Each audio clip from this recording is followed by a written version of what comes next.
Shalom, Bapak Ibu, Saudara-saudari yang dikasihi Tuhan. Selamat pagi dan salam sejahtera bagi kita semua. Puji Tuhan, pagi ini kita boleh dipertemukan kembali lewat renungan harian Toraya bersama Gereja Toraja Jemaat Bogor, edisi Selasa 22 April 2025. Firman Tuhan yang boleh hadir di tengah-tengah kita pada pagi ini terambil dari Wahyu 12 ayat 10 sampai pada ayatnya yang ke-12. Sebelum kita membaca dan merenungkan akan firman Tuhan, mari kita minta pimpinan Tuhan. Kita berdoa. Bapa di dalam surga, pagi ini kami anak-anak-Mu datang tunduk di hadapan hadirat-Mu. Kami datang mengangkat ucapan syukur kepada-Mu atas segala kasih setia Tuhan, penyertaan dan perlindungan Tuhan di dalam kehidupan kami. Kami rindu Bapa pada pagi ini bersekutu dengan Engkau lewat kebenaran firman-Mu. Urapi kami dengan kuasa Roh Kudus-Mu, agar firman-Mu yang kami dengarkan dan kami renungkan boleh kami memahami dan mengerti. Terlebih lagi kami boleh melakukannya di dalam kehidupan kami untuk kemuliaan nama Tuhan. Ini doa dan ucapan syukur kami. Dengarkanlah Bapa yang kami bawa kepadamu melalui anak-Mu Yesus Kristus adalah Tuhan dan Juru Selamat kami yang hidup. Haleluya. Amin. Firman Tuhan dari Wahyu 12 ayat 10 sampai ayatnya yang ke-12. Nyanyian kemenangan. Lalu aku mendengar suara yang nyaring di surga berkata, "Sekarang telah tiba keselamatan dan kuasa dan pemerintahan Allah kita, dan kekuasaan Dia yang diurapinya, karena telah dilemparkan ke bawah pendakwa saudara-saudara kita, yang mendakwa mereka siang dan malam di hadapan Allah kita. Mereka mengalahkan Dia oleh darah anak domba dan oleh perkataan kesaksian mereka, karena mereka tidak mengasihi nyawa mereka sampai harus menghadapi maut. Karena itu, bersukacitalah, hai surga dan kamu yang tinggal di dalamnya. Celakalah kamu, hai bumi dan laut, karena iblis telah turun kepadamu dalam geramnya yang dahsyat. Karena ia tahu bahwa waktunya sudah singkat." Amin, firman Tuhan. Renungan kita pada pagi ini diberikan judul Telah Tiba Keselamatan. Saya mau tuh kamarimanan. Tuhan itu baik, teramat baik bagi kita yang berdosa ini. Karena kutuk dosa Adam, sesungguhnya kita telah terhilang seutuhnya dari hadirat Allah. Mati seutuhnya. Dosa telah menjadi bagian yang tidak terpisahkan. Dosa membuat kita tidak layak berada di hadirat Allah yang Maha Kudus. dosa telah membuat kita menjadi seteru Allah. Dosa telah menjadi jalan bagi iblis untuk terus mengekang kita dalam kuasanya. Kita terus berada dalam tuntunan dan dakwaan iblis. Iblis tahu bahwa kutuk dosa tersebut tidak dapat dihapuskan dengan kurban darah apapun, kecuali darah manusia yang suci dan tidak bernoda. Tidak adanya manusia yang suci dan tidak bercacat menjadi kemalangan kita. Siapakah yang dapat menolong kita? Tuhan itu baik, teramat baik bagi kita yang berdosa ini. Hanya karena kasih-Nya, Ia menyatakan diri dalam Yesus Kristus menjadi manusia sejati,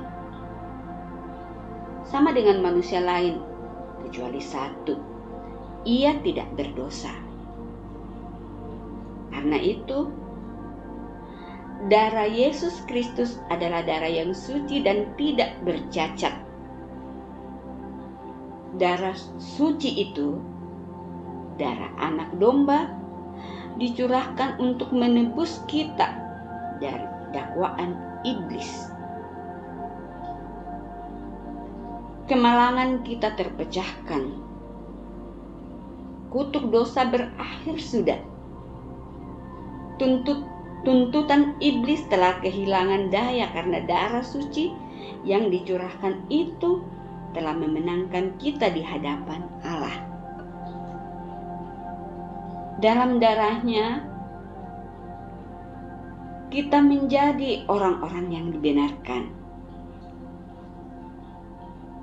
Kita dilayakkan untuk masuk ke hadirat Allah yang Maha Kudus. Kita bukan lagi seteru Allah, karena Yesus Kristus telah menjadi jalan pendamaian. Tuhan itu baik dan telah menyatakan keselamatan. Sekalipun iblis masuk ke dalam dunia dan terus menggeram dahsyat, ia tidak dapat menyentuh orang-orang yang telah dimenangkan oleh darah Kristus dan melalui kesaksian para martir. Kita memang masih dalam dunia, tetapi kita adalah warga kerajaan surga. Kebangkitan Yesus Kristus menjadi kemenangan atas maut dan kuasa iblis. Iblis telah dilemparkan. Iblis tidak lagi memiliki kuasa apapun atas kita.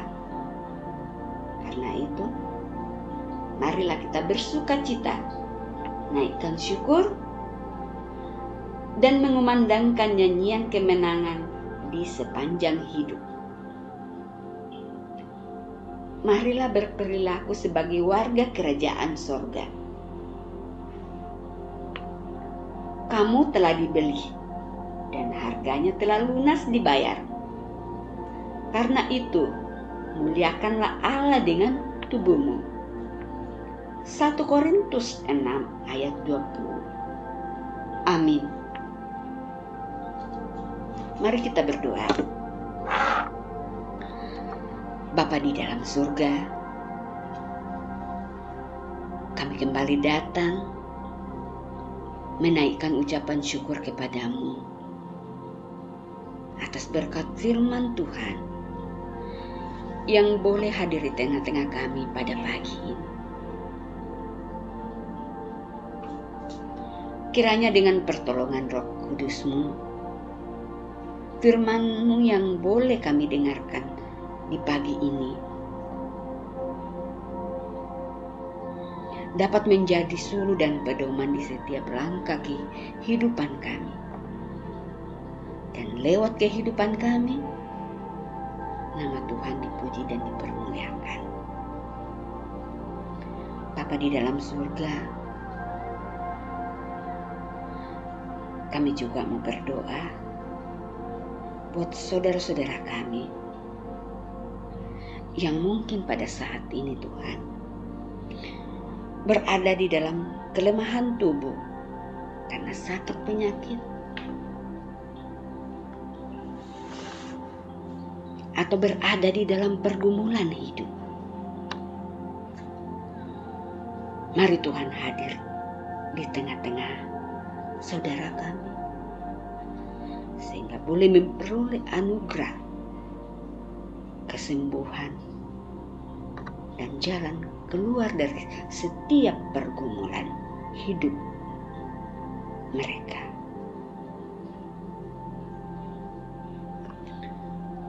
Bapa di dalam surga, kami juga mau berdoa dan bersyukur bersama-sama bagi saudara-saudara kami yang mungkin pada hari ini berulang tahun.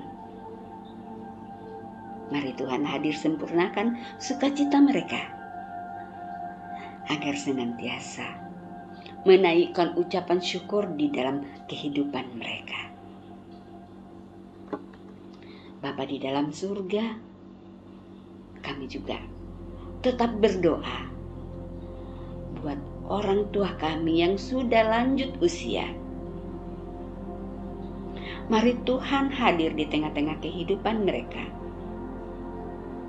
Anugerahi kekuatan dan kesehatan yang baik, sukacita dan damai sejahtera di dalam kehidupannya dan di dalam menjalani hari-hari tua yang Tuhan anugerahkan kepadanya. Bapa di dalam surga, kami mau datang berdoa bermohon kepadamu. Sebelum kami memulai segala aktivitas kami pada pagi ini Tuhan, apapun yang menjadi tugas dan tanggung jawab kami masing-masing, mari Tuhan berkati kami semua. Berkenan Tuhan, sehingga apapun yang kami lakukan, semuanya itu mendatangkan kemuliaan bagi nama Tuhan. Ini doa dan ucapan syukur kami Bapa. Ampuni salah dan dosa kami. Dengarkanlah doa kami ini Bapa, yang kami bawa kepadamu melalui anakmu Yesus Kristus adalah Tuhan dan Juru Selamat kami yang hidup. Haleluya. Amin. Demikianlah renungan kita pada pagi ini. Sehat selalu. Tuhan Yesus memberkati kita semua.